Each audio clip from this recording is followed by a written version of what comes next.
I want to tell you a ghost story, but it's not about a haunted house. It's about a number. I want to take you to a specific moment. It's Tuesday afternoon. You're in the office break room. There's a cheap sheet cake on the table. It's a retirement party for a coworker. Let's call him Bob. Bob is 65. He's smiling. He's talking about his boat. He's talking about fishing in Florida. You're smiling too.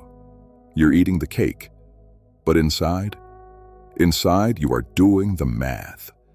You look at Bob, then you look at yourself. You're 54.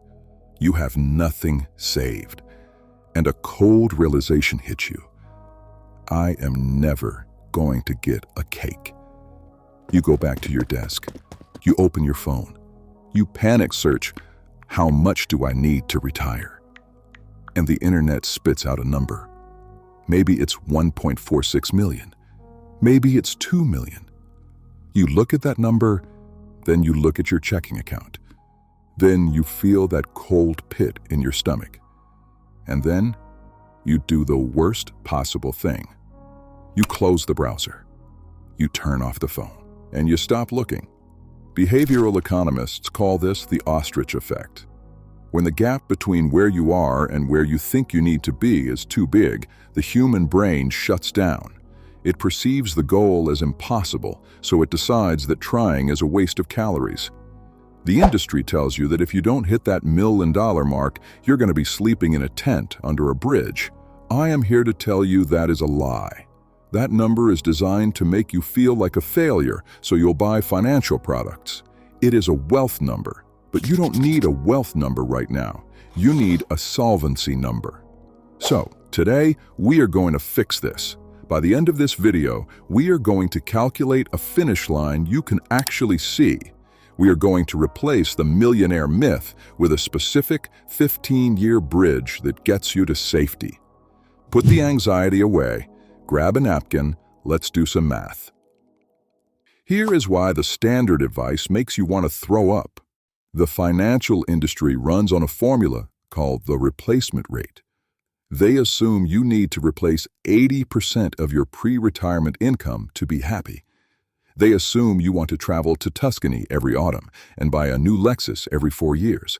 And hey, if you started saving at 22, that's a great goal. Go to Tuscany. Send me a postcard. But if you are 50 and you have zero saved, that advice isn't helpful. It's paralyzing.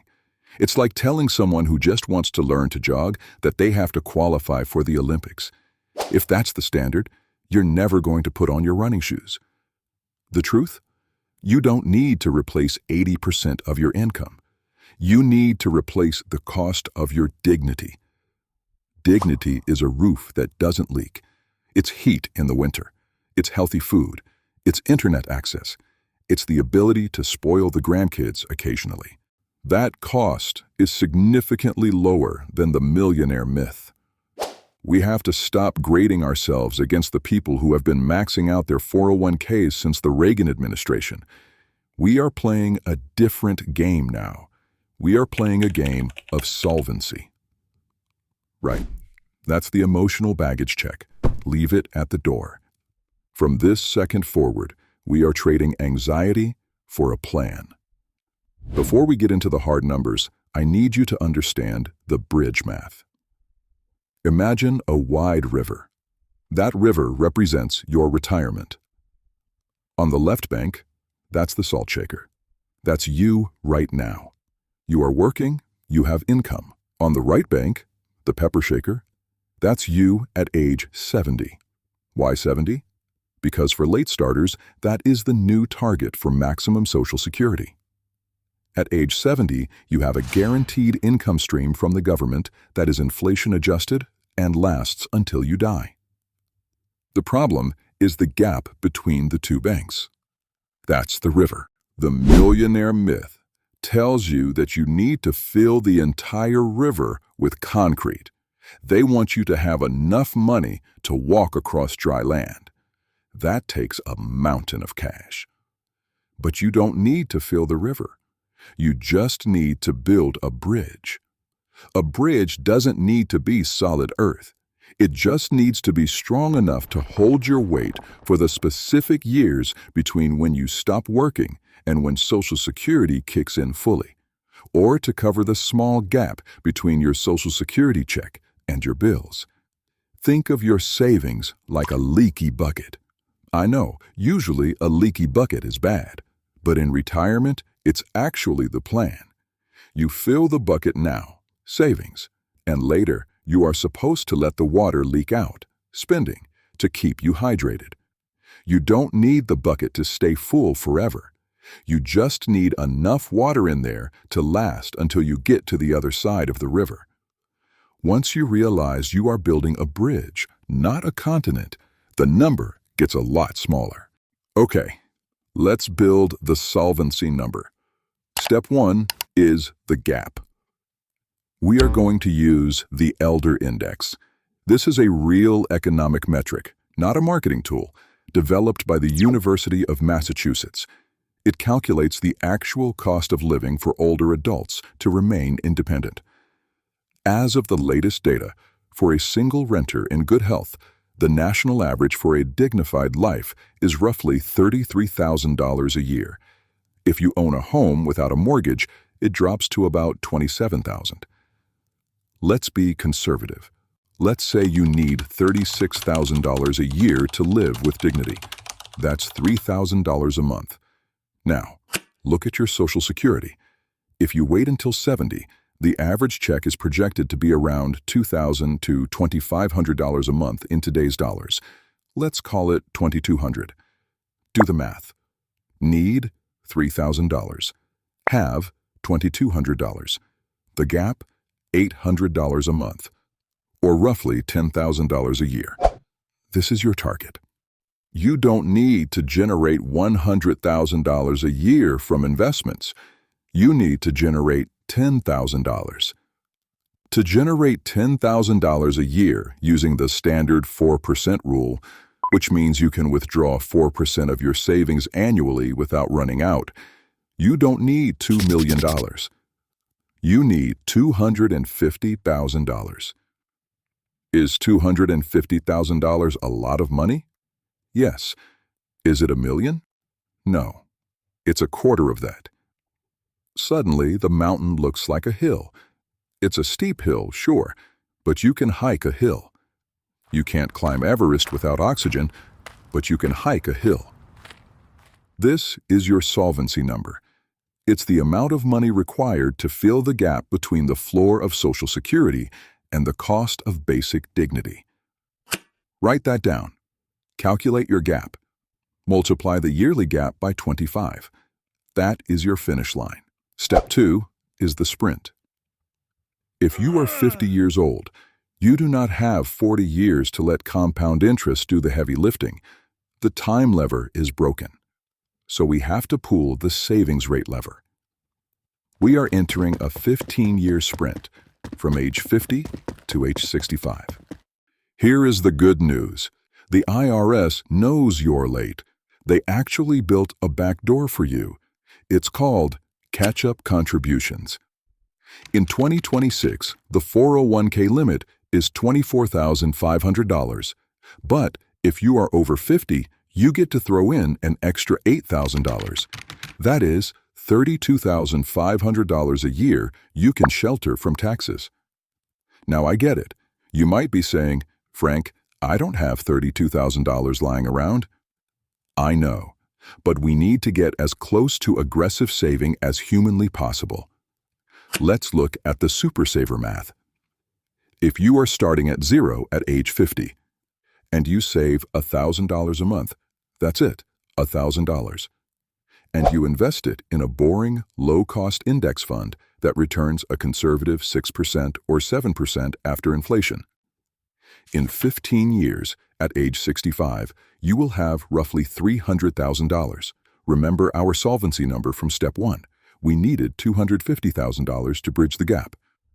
You just hit it. By saving $1,000 a month, which might mean a second job or a side hustle or living extremely lean, you have solved the equation. If you can push that to $1,500 a month, you end up with nearly $450,000. That doesn't just cover the gap. That buys you a new roof and a trip to see the grandkids. This is the power of the sprint. You aren't saving for some day. You are saving for a specific date on the calendar. You are buying your freedom 1 month at a time. This requires a mental shift. You are no longer a consumer. You are a producer of your own safety. Every dollar you don't spend is a brick in that bridge. Step 3 is the debt dam. Go back to the leaky bucket metaphor. In retirement, we want a controlled leak. We drip money out to pay for food and lights. Debt is a hole in the bottom of the bucket that you can't control.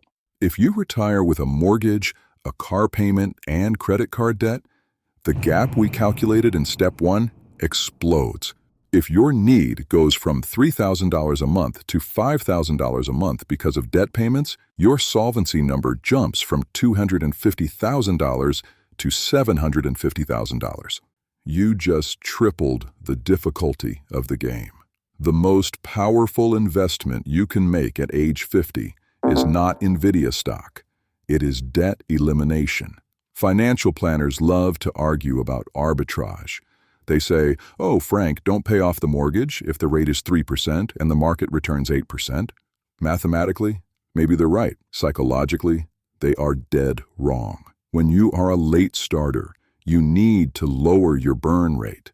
You need to make your life smaller so your money feels bigger. If you enter retirement debt-free, your Social Security check becomes a superpower. It covers almost everything. Your savings just become the fun money and the emergency fund.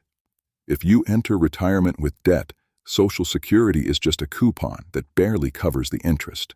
So, part of the 15-year sprint is the debt dam. You stop the leaks. You attack the credit cards with the ferocity of a starving dog. You drive the paid-off Toyota until the wheels fall off. You are buying yourself a lower cost of living that is just as valuable as finding a bag of cash. I can hear the air leaving the room. You saw the number, $1,000, and you mentally checked out. You're thinking, "Frank, I'm barely keeping my head above water. That number is a fantasy." I hear you. So let's make it smaller. $1,000 a month is $33 a day. I'm not asking you to magically find $1,000 in your couch cushions. I'm asking you to solve a $33 problem every day. Maybe that means picking up one shift on a Saturday. Maybe it means selling the clutter in your garage. Maybe it means cutting the subscriptions you don't watch. The math is binary. You either lower your spending or you raise your income. There is no third option. If you can't do 33, do 15. If you can't do 15, do 5. Just start the flow. Because a small stream is better than a dry riverbed. Here is the truth. You don't need $1 million to be happy. You need to know that the lights will stay on. You need to know you aren't a burden on your family. You need solvency, and solvency is buildable. It's just math. Gap minus income equals target. The world wants you distracted. The algorithm wants to show you a video of a guy restoring a rusty axe from 1920 or someone power washing a driveway for 45 minutes. It wants you to numb the panic with entertainment instead of curing it with a plan. Don't let them win. If you want to stay in this conversation, if you want to keep fixing this week after week, hit subscribe. Not for me, for you. Think of it as your weekly reality check. A way to make sure this conversation pops up right next to the distractions so you don't forget the goal. Click the button. Let's build this bridge together. I'll see you in the next video.